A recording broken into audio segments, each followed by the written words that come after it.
And I don't think we always know. There's no good test to say, well, some of it's histamine. My testing is actually to put people on a mast cell stabilizer, especially if I feel like they might have more of a propensity, like if they've had a history of asthma, if they have hypermobility or Ehlers-Danlos syndrome. I know it's almost built into the genetics for people who have that. Cue music. Places, everybody places. We're starting in 3, 2. Welcome to the Autoimmune Hour, where we look at the rise of autoimmune disorders. I've brought together top experts that range from doctors, specialists, nutritionists, researchers, and even those recovering from autoimmune to bring you the latest, most up-to-date information about autoimmunity and how to live your life uninterrupted. Thank you for joining us here on the Autoimmune Hour with Sharon Sayler. Always seek sound legal, medical, and or professional advice regarding any problems, conditions, and any of the recommendations you see, hear, or read here on the Autoimmune Hour, Understanding Autoimmune, and Life Interrupted Radio. Join the Autoimmune Hour's Courage Club. Sign up now at understandingautoimmune.com.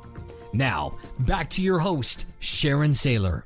Welcome, everyone, to the Autoimmune Hour. I'm Sharon Sayler from SharonSayler.com, and you can find all of these posts and podcasts and videocasts over at understandingautoimmune.com. And as always, it's my honor and pleasure to be with you here on another brand new episode. I'm so excited because this is a topic that I really want to learn more and more about, because I have found that I know I fall into this category, so I really want to learn more about it. And who better than to learn from Dr. Ann Hill? She's a specialist physician, and she just has a wide range of in-depth knowledge about understanding people with really chronic and lots of different symptoms where a lot of people would have given up on us by that. But she is absolutely fabulous. And so today we're going to talk about mast cell activation syndrome, MCAS. And I know I'm a little worried about that because I hear people say, oh, isn't that sort of the disease du jour? But we're going to have Dr. Hill break it down and tell us, no, it's a real thing. And also, hey, I just want to shout out to FeedSpot. Thank you so much for making us the #2 autoimmune podcast you should be listening to in 2023. That's awesome. Thank you, guys. And we're well into our 400th episode, so I'm really excited about all of the massive changes. Oh, and let me tell you this too. We just got an OMI Awards for our podcast as well. So thank you for that as well. Oh, there's my wonderful friend, Ann. Hi, Dr. Ann. How are you today? I'm great. How are you doing? Oh, I'm great. I'm seeing it in the news everywhere. I saw your recent post on it. And what I loved about it, you break it down really clearly what mast cell activation syndrome is. Let's tell the audience, maybe they've heard it. Sometimes I feel like we come up with these disease du jours. Maybe like 20 years ago, everybody was talking about fibromyalgia. And I just want people to know that none of these are the disease du jour. It just happens to be the more and more science we get, the more we find out, right? Yeah, absolutely. Mast cells are something that we're learning more and more about every single day, and understanding how much they connect into so many different diseases, including chronic and acute pain, which I wrote my blog post on for last month that you're referring to. So the mast cell activation syndrome is really, I think it's really only been named or around for really sort of the last 10 to 12 years.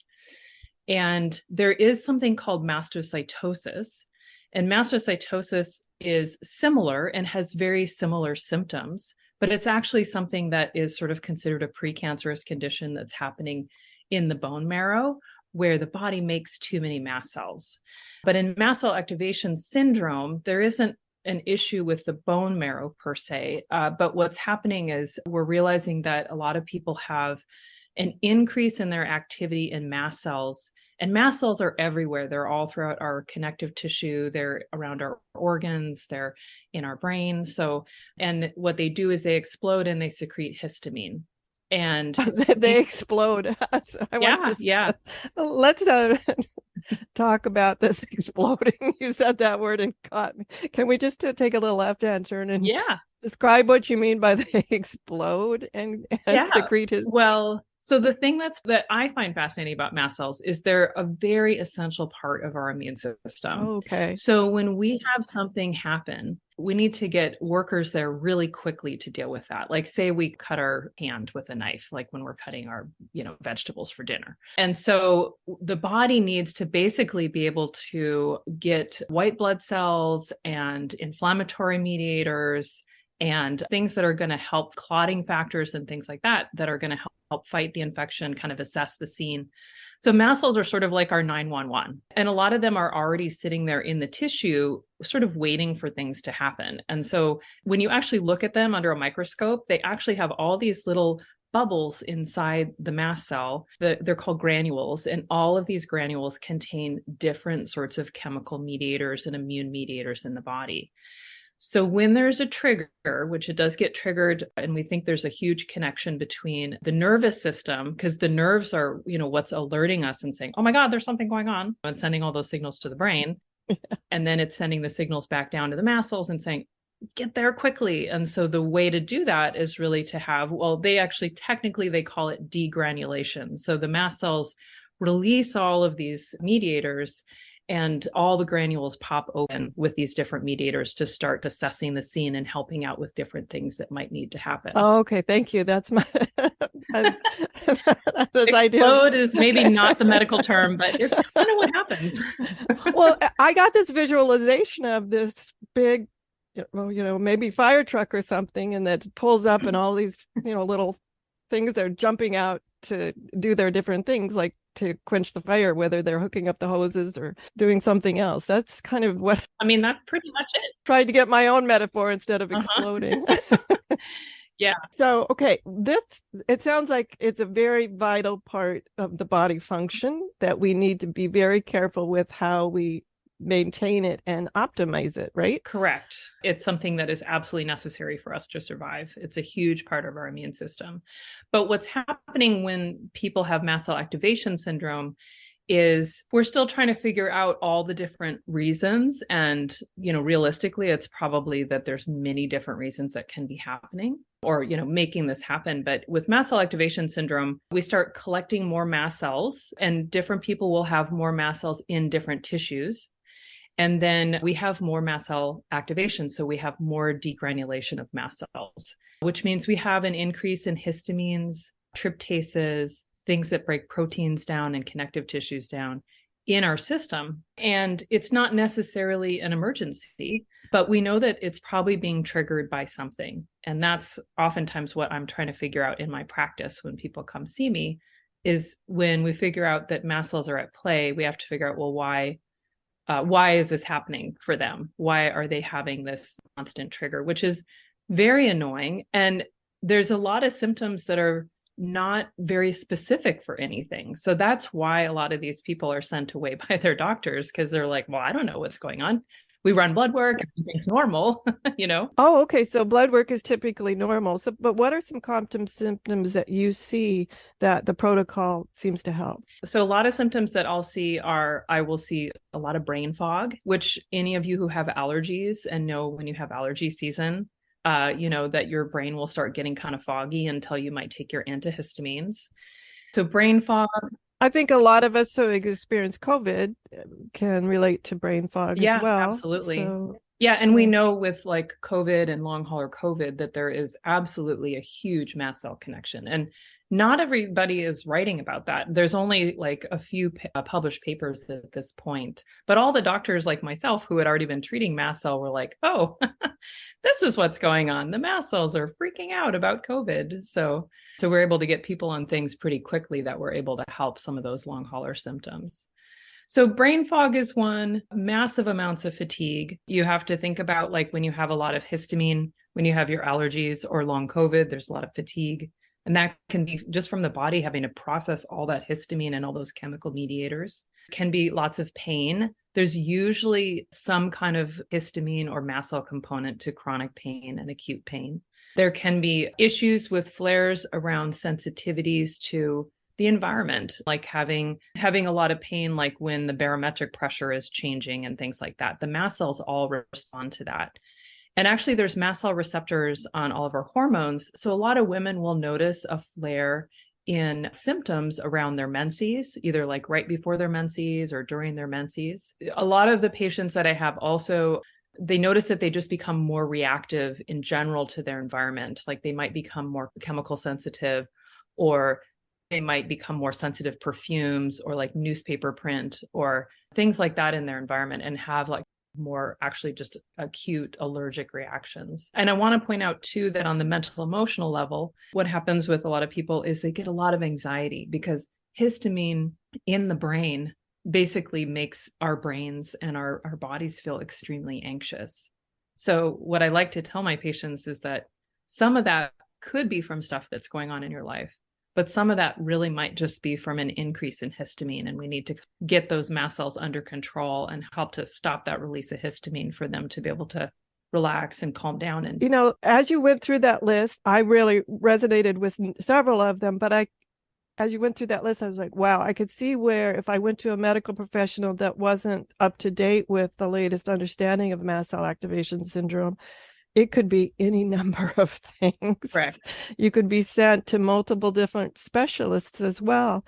If you're thinking in this conversation, and we'll get deeper into this idea of chronic pain and mast cell activation too, what kind of questions should you ask a physician? Is there a medical, like a blood test? Is there a test you can take for it? Well, the easiest way to, think about it is that the mast cells live inside the connective tissue in our body. The testing that we do is mainly blood tests. So we're not routinely taking biopsies of tissue, right? We're taking people's blood and we're looking at what are the things that are in that blood. So there are definitely a number of mast cell mediators or things that we know that are in the mast cells that we can test. One of those is histamine itself. Tryptase is another one. There's kind of a whole list of things. But all of these mediators basically break down and are taken care of by the body really quickly.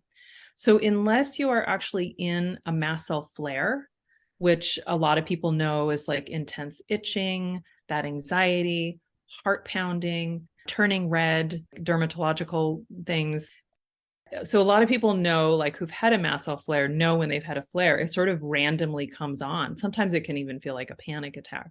So unless you're in one of those flares, we're not going to tend to get positive blood work for that patient. And that is really the problem. And there's a lot of patients actually who have gastrointestinal disorders, like, irritable bowel syndrome, SIBO, things like that, that actually have an increase in mast cells in their gastrointestinal tract. And so there is one test that a lot of times, if we know that we're sending people to a gastroenterologist, we always ask them to do, and that is called a CD117 stain. And that's where they take a biopsy and they actually put a special stain that highlights mast cells under the microscope. And so then the doctors or the pathologists can actually count the number of mast cells. And if it's over 20, I think is where they consider it that you have too many mast cells in the tissue. That's kind of almost the only really clear test that we have right now. And those obviously I'm not going to send all my patients there to get that done. If I happen to have patients that I'm sending to the gastroenterologist for different workups and things like that, I will oftentimes request that if I do believe that some of their gastrointestinal issues are due to mast cells and an increase in mast cells. This sounds very like a lot of autoimmune conditions. I know this isn't specifically an autoimmune condition, but just comparing it to autoimmune conditions, sort of a game of elimination in a way. I know when I was first diagnosed with the original diagnosis of my autoimmune condition, there had been a few years leading up to that of, well, it could be, or it could be, or it could be, until we were actually able to put a label on it. Mm-hmm. This sounds like it's probably a similar type of situation. Exactly. I mean, absolutely. We want to make sure that there isn't anything more going on. And so it is really good to get those appropriate workups with the physicians. However, what I will say is by the time people are coming into my office, because I'm sort of known for treating mystery illnesses, which mast cell activation is. Yes, you are. By the time people are coming into my office, they're super frustrated because everybody's just like runs their blood work and their blood work looks totally normal. And the doctors either try to diagnose them with a mental emotional illness and say you need to be on go see a psychotherapist, or they just say, well, I don't know. There's not, I can't find anything, so go away. This is unfortunate because a lot of people know that there's something going on. They can feel it. They're having these episodes. So it's kind of a tough situation right now. A lot of doctors still aren't totally aware of this, as I actually think it's increasing in our society that more people are getting this. So in a weird kind of way, I've said this before on the show, I'm somewhat thankful for the pandemic because it's brought a lot of the invisible illnesses to the forefront of our discussion finally. Exactly. For too often, many people with autoimmune and other invisible illnesses were, you look fine. Mm-hmm. And they knew deep in within them that this wasn't psychosomatic. Yes, I have anxiety, but I want to mention that I am being treated for mast cell activation syndrome, and I wanted Dr. Ann on because of how well I felt that the diagnosis was, and I'm on the right treatment plan. And so I just want to throw that out there, that I kind of have a vested interest in people learning about it, because I found that it was like, wow, that was just a moment of relief when someone finally verifies your sanity. Mm-hmm. Yeah. Yeah. I have a lot of patients expressing a lot of emotions in my office just because, they're able to finally understand, oh, everybody's sort of telling me I was crazy and I know I'm not, so yeah, absolutely. Right. That's really important. Let's talk a little bit about that part, though, that you had mentioned it early in the beginning, somewhat in passing, about the nervous system and mast cell activation, and the things like anxiety from the outside can look like, well, maybe they do need therapy, but how does the nervous system play into this? And would things like stress reducing types of practices help mast cell activation? They definitely can. In fact, we do recommend that with a lot of our patients. Typically what I want to do is I want to make sure that we're giving things to help support the mast cells so that we're getting them out of these flare states so that they're more stable. But honestly, I think a lot of patients, unfortunately, do get a sort of, post-traumatic stress from having mast cell activation, because it's literally like something that is overwhelms their body and they can't control it. And it feels, like I said, if anybody's had a panic attack, it literally feels like a panic attack for most patients. And it's that loss of control, and it's so difficult. So a lot of times, when we can get the physical body under control and have the symptoms calm down and have people, more stabilized, then what a lot of my patients, a lot of them, when they get even the tiniest little thing wrong, like, oh, something's off, they'll automatically jump to, oh my God, I'm getting sick again. I'm going downhill again. Yeah, I don't think that's just true for mast cell. That's for a lot of things. I find a lot of people with any autoimmune or any of those other things is, oh, no. Yeah, absolutely. Here we go again. And so a lot of the brain retraining stuff we use for a lot of these illnesses, right? So when you get into that state where you're safe and stable in your, your mind and your body, but then there's still a piece of your mind that's like, but maybe I'm not, and maybe it's going to, go downhill again really quickly. That's kind of when it's time to start looking at some of these brain retraining programs. And, some of the ones that we recommend are the Gupta program or the Annie Hopper DNRS programs for patients. There's some newer ones coming out now. One of my patients actually just told me about Primal Trust that she's been doing that she really likes. There's a bunch of different ones coming out, and literally it's basically like us trying to retrain how our brain is wired. So that wire, or that, that train track that tells us, oh my God, I'm going to get sick again. We want to rewire that so that our body doesn't instantaneously go there, because we're humans. We're going to have illnesses. It just happens, and we don't want to have to add to that or have our brains instantaneously go down that track if we don't need to. Oh, absolutely. And one track that we have to take right now is we have to break for a quick commercial break. And when we come back, we're going to talk to Dr. Ann some more about mast cell activation syndrome and the nervous system. And then I want to get into the correlation with chronic pain as well. So we'll be right back.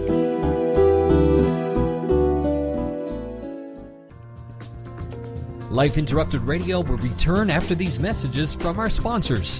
It's great sponsors like these that keep this show coming to you every week. Be sure and stop by lifeinterruptedradio.com to learn more. Your conscious lifestyle on steroids. OMTimes Radio. IOM FM. If you're worried your friend may be struggling, remember, you don't have to be there to be there. You could say, how are you, or get a fake tattoo. You could ask with an app if it works for you. You could chat on the game, kick off your flip-flops. You could ask on your couch while you binge watch. Whatever gets you talking. Reach out to a friend about their mental health. Learn how you can help at seizetheawkward.org. Brought to you by the Ad Council, American Foundation for Suicide Prevention, and the JED Foundation.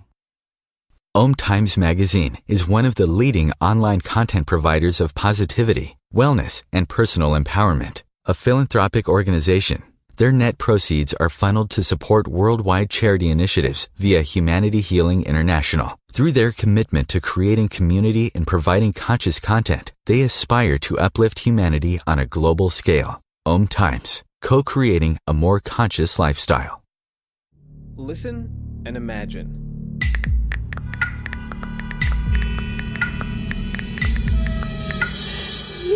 It takes 5 seconds to send a text, and for those 5 seconds, you're driving blind. Life is worth more than a text. Stay alive. Don't text and drive. Visit StopTextStopWrecks.org, a message brought to you by the National Highway Traffic Safety Administration, Project Yellow Light, Noise, and the Ad Council. Hi, this is Sharon, and of course you know me from here on the Autoimmune Hour. Maybe you don't know I'm also an author. My latest book is for kids. It's Pinky Chenille and the Rainbow Hunters, a winner of a 5-star reader's favorite review. It's perfect for your early reader and a great bedtime story for your young adventurers. Check it out over at pinkychenille.com. That's PinkyChenille.com. See you there.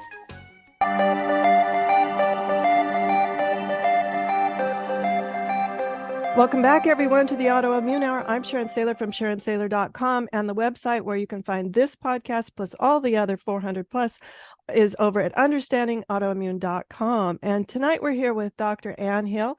She's a specialist physician who I like to just give her this title of the mystery solver. I think of her as just an amazing detective into all of those things where you're like, I have been told I'm fine and I'm not, et cetera, like that. Dr. Hill is great at understanding chronic infectious diseases and understanding everything from viral to tick-borne to environmental illness. And I just adore her because she is so open about that's a good mystery. Let's solve it. So Dr. Hill, we've been talking about mast cell activation syndrome, and I just wanted to have you on as an expert in the field for people to understand, because I kind of worry that people are going to talk about it as the disease du jour, and it will be shuffled off to the side or something as like, okay, that was just a moment, a blip. So thrilled that you're giving the science behind that it's an actual thing. And it really does affect a lot of people's lives. Before we had to take that quick commercial break, we were talking somewhat about the nervous system and the brain part of it. But in your blog post for January, you talked about chronic pain and understanding how mast cell plays into that. And what was interesting to me about your blog post, it said it didn't have to be consistent, or I'm sure it didn't have to be constant chronic pain. Mm-hmm. It could be pain that sort of comes and goes or moves about the body, which sounds even more Correct. Perplexing. Yeah, I wanted to make sure to write about that because I think a lot of people think of chronic pain as being something every day, all day long, but it's not necessarily, for sure. So if you're having episodes that come and go and flare, then that is definitely a chronic pain situation. How can you tell the difference? Is there something I should talk to my physician about? And maybe I have an old injury, so it makes sense that maybe that's my weak spot. Or how do I tell the difference between something I've done that maybe elicited that place to be painful versus the mast cells are playing a part in the pain? Well, that's a really great question. I want to come back to what you are saying. You don't want it to be named the disease du jour, or we want to try to break that myth. Yeah. I've had to ask myself over and over again as a physician, like, am I prescribing mast cell stabilizers to too many people? What's going on? Why am I connecting these dots, or why am I seeing this? Am I wrong? But then people are getting better. So then I'm like, okay, well, this is helping. So a lot of times With chronic pain, one of my favorite doctors that I've listened to on a lot of podcasts, he's a pain doctor on the East Coast. He treats lots of patients with mast cell activation and dysautonomia and Ehlers-Danlos syndrome, and his name is Pradeep Chopra. I always remember learning from him that thinking about pain, you think about pain, but you can't just think, okay, here's the pain and here's the Band-Aid and it's going to go away. People who are in chronic pain, you have to think about treating them in terms of percentages. You might want to give something that's going to help with neurological pain. So that's a medication. And so maybe that's going to be 10% of their pain. That's going to take care of 10% of it. And then maybe you're going to want them to do some Feldenkrais classes to help with body posture and how the proprioceptive system is working. And that might be another 10% of it. And maybe you want to send them to go get some acupuncture or some physical therapy, and that's going to take care of another 10% of it. So really with chronic pain, we want to think about, it's oftentimes multifactorial. We don't have a lot of great answers for chronic pain.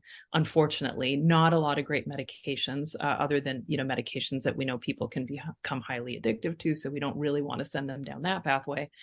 So in terms of histamine and mast cells, I know some people when I talk to them, I know some people have environmental illness that are probably driving histamine in their body and creating more of that mast cell activation. I know some people have had injuries, so there might be things that we want to work on, like I said, sending people to PT or acupuncture, things like that. These are all things that you have to put together to help people with chronic pain. And I don't think we always know. There's no good tests to say, well, some of it's histamine, but my testing is actually to put people on a mast cell stabilizer, especially if I feel like they might have more of a propensity, like if they've had a history of asthma, if they have hypermobility or Ehlers-Danlos syndrome. I know it's almost built into the genetics for people who have that. So we really just do a trial of a couple of the different mast cell stabilizers, which I feel really comfortable doing because they're actually very safe. There's not a lot of side effects to the mast cell stabilizers that we use. Or sometimes we'll do a trial with like histamine type blocking medications, the medications that you would normally take for allergies. And that's a really safe, easy thing to do because we don't really have another way to figure it out. We don't have a specialized test to know how much of it is due to histamine release.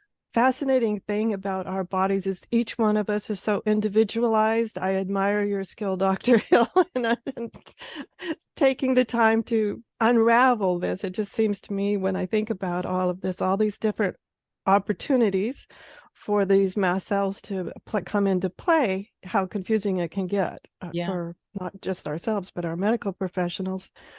Now, I had a quick question. A couple of things you mentioned was environmental, and we did talk a little bit about some of that, but can things like specific foods or molds or things like that activate mast cell activation? Yeah, actually, mold is how I got into understanding about mast cell activation.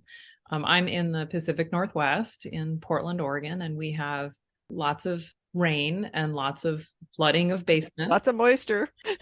Lots of moisture. And even leaf mold, I remember living in the Midwest and in Chicago, and they would clean the streets every week. We don't really clean our streets here. So we have pileups of like leaves still from the fall that start molding. I mean, that's just the natural part of life. And a lot of my patients, when they walk in it, they'll have lots of reactions to that. So I treat a lot of patients who have what we call mold illness, which is where they tend to have mold in their environment, either in their car or their house or their work environment. And we know that mold and mycotoxins have at least studied as a potential bioweapon. So we know that they're extremely hazardous to human health.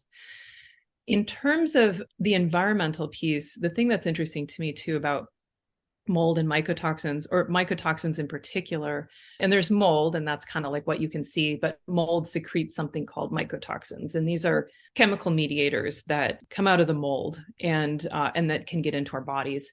And I always tell patients that mold and mycotoxins are a little bit like heavy metals. So when we have an exposure to heavy metals, we know that the body cannot really process those very well. We actually have to give something like a chelator to pull the heavy metals out of the body. And molds and mycotoxins are very similar. We need to give things to actually help pull those out of the body. But in the meantime, they love to hang out in a lot of our mucosal membranes, in our lungs, in our gastrointestinal tract, in our urinary tract. A lot of my patients with chronic mold illness have incontinence or, have symptoms like that, and nobody else can figure out what's going on with them, but it's mold. So essentially, with that, these are all tissues. These are all connective tissues. And guess what else is there? Is our nerves and our mast cells. And they know, because the nervous system is telling the mast cells, and the mast cells are agreeing with the nervous system, these are things that should not be here. These are things that are potentially dangerous. And so they need to try to do what they can to alert us and to try to get rid of them. However, it's difficult to get rid of them. So then when you kind of get into this, more mast cells sort of go to that area, where there might be mold hanging out or mycotoxins hanging out. And then it sort of just becomes a stone rolling down a hill, gathering moss on it. It just becomes a much larger thing than it was originally. So yes, a lot of my patients have mycotoxin illness or mold illness and have mast cell. Are those two treated differently?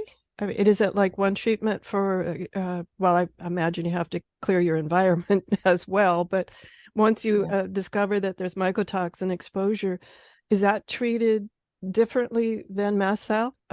And do you do it in tandem? The other thing is, when I get mold patients who had failed treatment, it's typically because the mast cells are so hyper responsive that they actually can't take anything. I have some patients that come in and they're like, I can only eat 3 foods. Yeah. Or there was actually like in the New York Times or something where a woman was like allergic to her husband. I was like, okay, that's pretty bad mast cell activation syndrome. Well, I might want to get into the idea of but we all secrete sweat, and so it could be that to me it makes sense, but it probably sounded completely crazy to the people who were reading the article. But I was like, no, it makes sense. Yeah, I had one patient who had told me, this was before I was treating her, but she ended up in the ER, and they were like, they had no idea what was going on with her. She got really sick from drinking water, so they wrote down allergy to water. So we were like laughing about that. It's like, okay. Well, I just want to take a left turn about this, because I was thinking about a friend who, this was years ago, but I can't remember why, but was taking these garlic supplements. I think they probably were doing it off dosage, off recommendation, because about 3 weeks later, all of a sudden, all of us are going, hey, dude, you smell like garlic. I mean, just from 10 miles away, we smelled you coming, dude. So I guess it wouldn't be exactly allergic to her husband, but maybe there's something like that going on. Yes. Yeah, that was my thought process too. So we want to treat mold we want to actually help get mold out of the system. By the time you're that sick that your mast cells are reacting, we usually talk about it a little bit like it's the bucket is full, so we need to just start emptying the bucket. However, a lot of people with severe mast cell, we can't even get them to detoxify yet because their mast cells. One patient, I said, I think you have the Blues Brothers, like your immune system is like the Blues Brothers. It does not want to let anything in. So we would try to put her on one supplement. No, another supplement, didn't matter. Her body was just like, you're not coming near me. And that's kind of what it's like. So we actually have to stabilize the mast cells before we can treat the mold. Otherwise, it's just not, people are just going to cascade and get worse. So I oftentimes refer to it as a bit of a crutch, giving mast cell stabilizers, but it's a really important crutch because it allows us to help that patient detoxify, to help the nervous system calm down, and then for that patient to be able to turn around and get better and not be in that super hyperreactive state. This is a real tangential, probably crazy question, but I'm curious, like, if you've had mold exposure, or let's say a food allergy or an environmental allergy, and you get it under control, and then you get your mast cells under control. Let's say you're out walking in that leafy environment and you get a mycotoxin. Does that start the train running all over again? Or can we ever, I don't like using this word cure, but I'm just curious, like, once we get all of this under control, is it something that we have to continually monitor?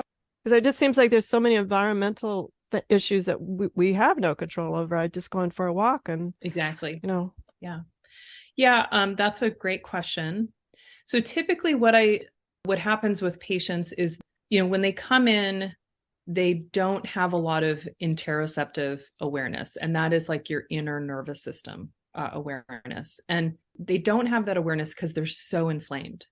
But once you start helping them to detoxify and get rid of some of these environmental toxins, they have a much better idea of where their nervous system is and how much they can handle. So oftentimes what I'll tell patients is that, a lot of patients, one of the questions we ask is, do you have trouble walking down the detergent aisle, like at your local grocery store? So a lot of patients might notice that, and they'll say, okay, well, once we start detoxifying you or, getting everything out, you'll start noticing that you'll be able to tolerate or handle more things. I do think, however, that, mast cells, interestingly, are a part of the immune system that remembers. So I do think that there is always some memory of that, and that the mast cells kind of keep that in their little checkbox, that if there's too much of it, they're going to react again, or they're just going to give a little gentle nudge, like, hey, this is that stuff that we don't like. You better kind of get out of here. So I find that most of my patients who have had like really severe environmental illness do always have some level of sensitivity after that sort of first, like kind of falling apart and then going detox with me or another, mold literate doctor. It's so funny that you brought up that I can never pronounce it. It's interoception. Because I love that blog post too. I was like, yes. So I'm encouraging people to read your blog posts because they're always so interesting and profound. Oh, thank you. And for me, it brings up more questions. And since you brought up that word, the understanding of our nervous system and being aware what's going on with us inside, I'm curious about this idea of, do past traumas play into this as well? And I mean like an emotional or a spiritual or less physical trauma, at least maybe initially, a shock to the system, a loss. I mean, the pandemic to me was traumatic. Yeah. So does that play into that? Can that activate our mast cells as well? Or is it typically a mycotoxin or a virus or a shock to the physical system? No, absolutely. Same thing. Our body responds the exact same way, whether it's mental emotional shock or an environmental exposure or a disease state, an infection of some sort. So our nervous system takes note of that. And it is interesting because, what I've loved about being a doctor for, the last 20 years is taking all these cases. I love people's histories. And so many of the histories, what you realize, start with some sort of mental, emotional shock to the system. And then it's interesting because then the body will tend to pile on different illnesses in that very same area, where we might be finding it in the system, or infections will find places there. That's why a lot of the doctors who treat Lyme disease say like, well, chronic Lyme disease is something that the Lyme bugs will go to different areas of the body, which is why it's, nobody can figure out again for that, like what that is, so some people, Lyme infections will affect more their heart. Some people, it will affect more their gastrointestinal system. Some people it will more affect their neurological system. So these, I think, are all areas where we probably initially had some sort of shock, and our cells, like on a very deep level, were never able to recover. And our autonomic nervous system was still in shock and not able to work quite as well after that. Medicine is so fascinating because it's really multi-layered.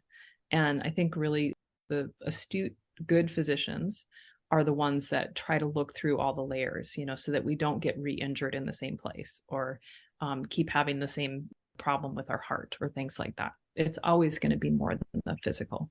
Wow, that's so fascinating to me. I just had a discussion recently about concussion, and say you've had one or more concussions.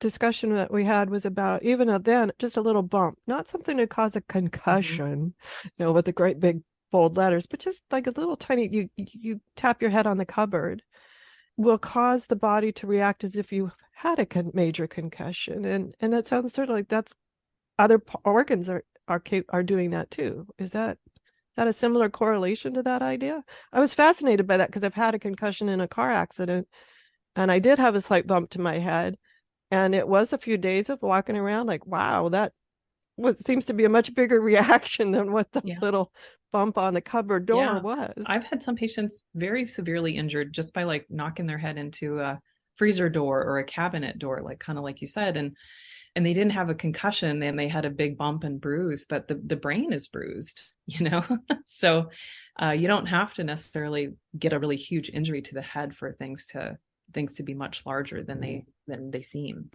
It almost sounds like we need to remember our history about when I was young, I had something that affected my lungs or something that I thought was, put in air quotes, cured. But now maybe that's the mast cells are just more on guard in that location.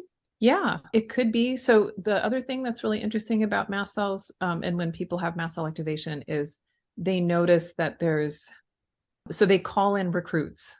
So if there's an area in your body that what I think is probably more like, okay, you've had an injury, or there's a mental emotional trauma, or there's an environmental piece to it, or there's an infection there, the mast cells will be like, hey guys, come on over here. And so all the mast cells the new mast cells that are being born will actually go to that neighborhood in your body and hang out and help be bodyguards for that area.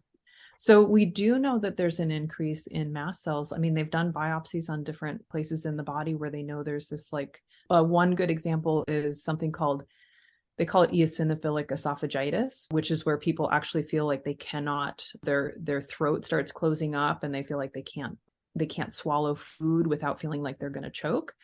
And the gastroenterologists they've done biopsies where they've seen more eosinophils, but the ones that have actually done biopsies and looked for mast cells also find an increase in mast cells in that area. So we know we treat that really similarly as other mast cell activation syndrome. I find it fascinating, but I also feel like this gets more complicated by the minute as far as being able to understand and diagnose it. As we're treating it and calming the system down, or treating it and you've calmed your system down, shall I say, is it something that we can have to continue to work at calming down, or do we get to a stabilized point and say, okay, this is good here? Something that we have to continually monitor and continue to stabilize? Yeah, so that is another great question. So far, what I feel like I've seen in my patient population is the patients who have more environmental illness is actually, they in some ways can be show up being the most severe, but also once they're able to get that out of their body, if they're able to get rid of mold or other chemicals, plastics, things like that, once they're able to detoxify, they don't need to be on mast cell support anymore after a while. And the mast cell support is really just to help to be able to get them on these other things, to be able to pull the stuff out of their system. Patients who have more chronic infections, and maybe, and a lot of people will have a little bit of everything. So patients who have more chronic infections, infections never really go away. We have exposures to viruses and spirochetes and, all sorts of things, and they never really go away. We just need to help get our immune system back on board so that our immune system is stronger and are able to keep all these infections at bay.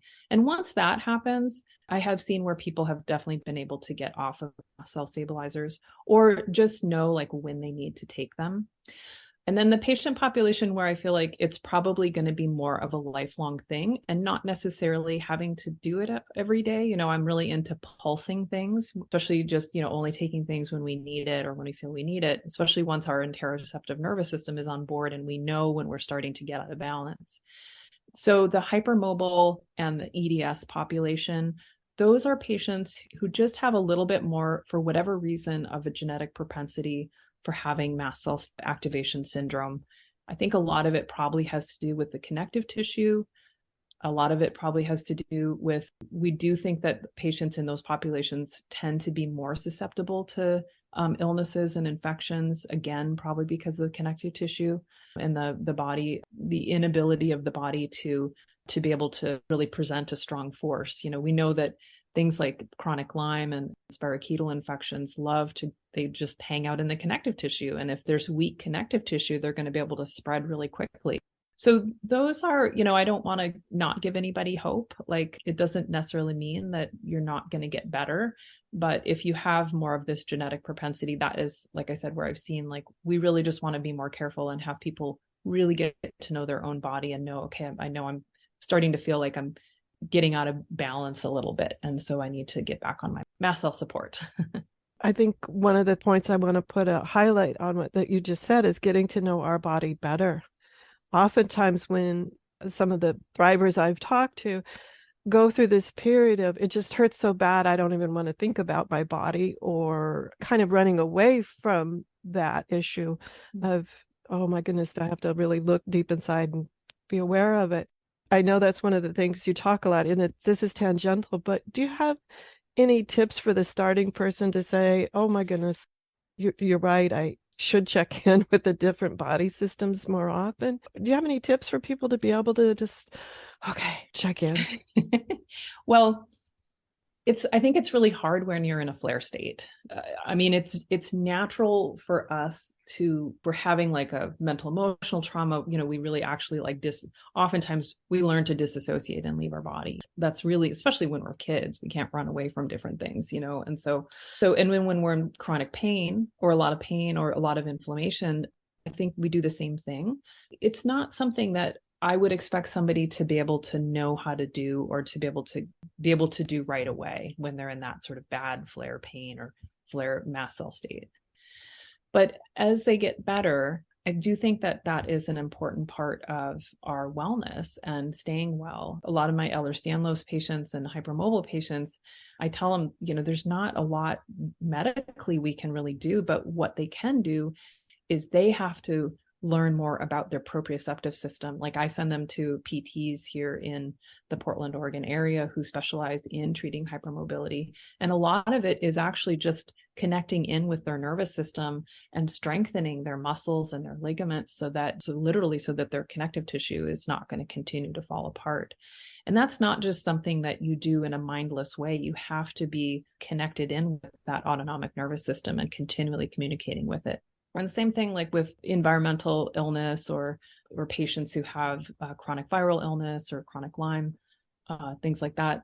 These are patients that they can't really get there until they start getting some of these products out of their system, like the mycotoxins need to get out of their system, or we need to do some killing strategies for Lyme or mycoplasma or viral illnesses to be able to help get their immune system back on board. So it'll just take a little bit of time. And then after that, that's when we look at, again, a lot of those sort of brain retraining programs, doing gentle exercises, having people do either craniosacral therapy or do neural injection therapy is one of the therapies that I do that kind of helps reset the nervous system. Acupuncture, these are also all things that are very helpful for helping to reset and get our nervous system back on board and help us to connect in.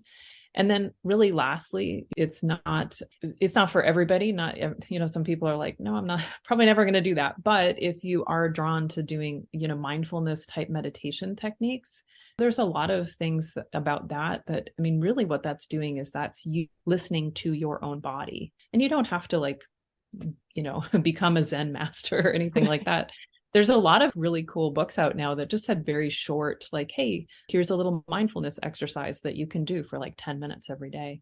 Or doing breathing exercises. One of my favorite things is, well, in Portland, we're in a pretty small town. So patients don't do a ton of commuting, which is great. But a lot of my patients who had to commute, I would say, do your breathing exercises when you're commuting, because it's time that you are not doing anything else. You can breathe while you're driving and just be mindful of your breath. And then you might not get, really aggravated at the person who's driving like a dork beside you, lots of benefits to that. Oh, wow. I just love spending time with you, Dr. Ann. Now, we're just about out of time. Share any final thoughts that you would love to share, and then also how people can get a hold of you and on your wonderful newsletter. Yeah, I am at just my name, which is www.drannhill, and it's Ann spelled with an E and doctor all spelled out.com. And I think what I'd love to have people know, though, is how can you find somebody who is more mast cell literate? And especially for if you have any listeners that are not in the Portland, Oregon area or trying to find somebody in their area. We have people international, so some tips on the questions to ask or something would be awesome. Okay, so at least in the US, I know there are a lot of functional medicine doctors and a lot of doctors who are treating environmental medicine. Myself as a naturopathic physician, not all naturopaths understand this or treat this. That's my goal, is to do more training of naturopaths so that we understand how to this in our practices. Really, I think doctors who are literate in Lyme disease, doctors who are naturopaths or functional medicine doctors, doctors who treat environmental illness, especially mold illness, because I think in the mold illness community, like the doctors who are treating that, they're really starting to connect the dots and notice, oh yeah, there's these really, really sick people coming to us that have mold, that we have to figure out other ways to help them. So in the US, I wonder, I'm not sure if they have an international component, but there's an organization that I belong to called the ISEAI, and it's the International Society for Environmentally Acquired Illness. And I think it's just iscai.org. And you can find practitioners there. There's, I know over in Europe, there are also Lyme disease literate doctors. We have Lyme literate doctors here in the US. So you can look that up. I actually don't know. I think you just look up ILADS, and it's like I'm really bad at acronyms and remembering acronyms, but it's like the International Lyme Disease Association Society or something like that. And they hold conferences every year. And I know it's an international crowd. So I know that there's doctors from all over. So those would be the two first places I would start. ILADS, is, like I said, is probably international, or there might be another one that's over in the Europe area. So not everybody who is Lyme literate is going to know how to treat mast cell, but they're probably more likely because they are going to be being exposed to more patients who probably have this. And we'll have those acronyms up on understandingautoimmune.com because that's not my strong suit either. Yes. I have to write them out. Oh, that's the acronym. Okay, that's good. So everyone, that's Dr. Ann Hill. Thank you so much, Ann, for being on the show and explaining this to us, because I think it's often overlooked and one of those, as I like to say, invisible illnesses that are often just said, it's all in your head, which isn't fair. That's not fair to gaslight people when they have real issues. So right, everyone, have a great week. Whatever your adventures, join me next week for another brand new episode. Enjoy. The information provided on the Autoimmune Hour, Understanding Autoimmune, and Life Interrupted Radio, including the websites understandingautoimmune.com and lifeinterruptedradio.com, plus social media, is for educational purposes only. What you read, hear, and see on the Autoimmune Hour, Understanding Autoimmune, and Life Interrupted Radio, and its websites, and other media outlets is based on experience only. The information should never be used for any legal, diagnostic, or treatment purposes.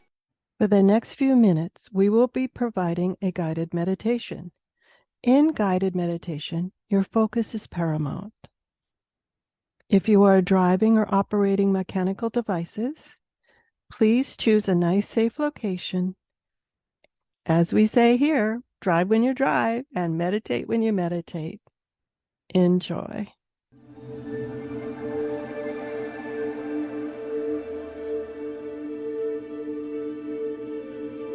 Take a moment right now to find a comfortable spot. Check through every nook and cranny to make sure that your body is relaxed here in your spot. That's right. Take some nice deep breaths and let them out with a sigh. Take a moment and just savor this place. Noticing the colors, the smells, noticing the textures and patterns. They're all here for you. Your favorite spot. Safe and secure to relax even deeper. And enjoy this moment of simplicity. That's right. Taking a nice deep breath. That's right. Nice, gentle simplicity.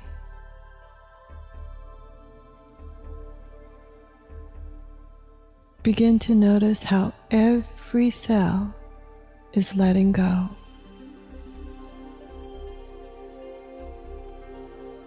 That's right. Any little quick passing thought, just let it go and savor the simplicity of quiet. That's right.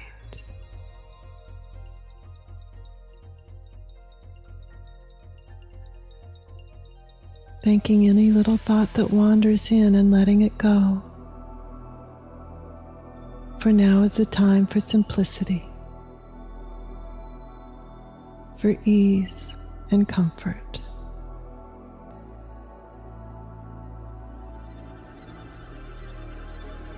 Of this place of quiet and solitude and simplicity. That's right.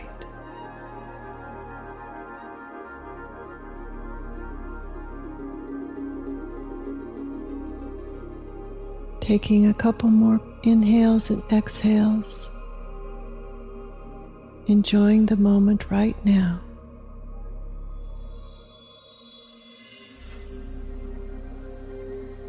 That's right. Knowing that you can come back to this place of quiet, solitude, and simplicity at any time, anywhere. You know how to come back here now. Enjoying the last moments here now. Thank your body, mind, and soul in this spot for allowing you to savor the simplicity, the quiet, the solitude, and knowing that you can come back whenever you want. Beginning to come back to the present moment now. Taking a nice deep breath. Begin to move in your body again, and you'll know the time when you're ready to open your eyes and come back to this moment now, here in the present. Eyes wide open, alert, and ready to start the day. Welcome back.